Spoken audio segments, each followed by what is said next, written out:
kadar gemiyiz. İşte bir tane taşlar. Genelde bu kadar bu sene bir tane taşlar.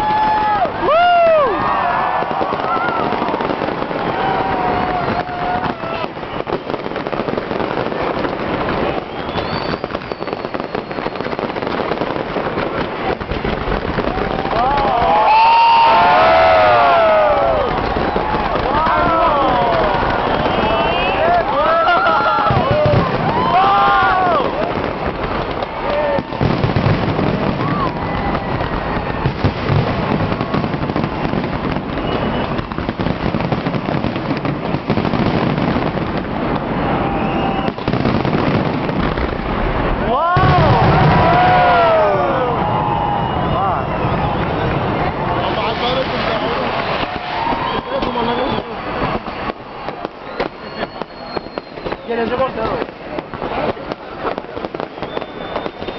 Gemiye bak gider hızlı zaten ha.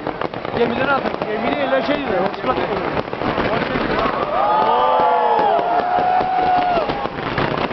Gemidir böyle lan. Çıplak ediyor. Ya neyse sen ne yazarsın? Suda. Sahil güvenli o şey yapıyor. Işıklı var.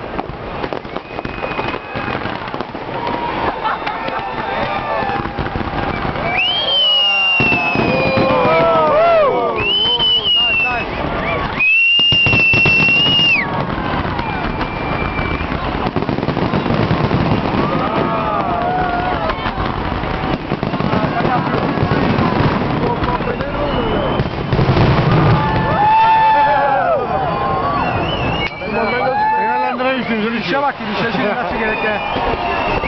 Üçüncü girişe bak nasıl gerekli? Döneri var lan sağdan bak nasıl gerekli? Nasıl lan? Normal bir ülke. Sen gidiyorsun, üçüncü düşüyor. Ama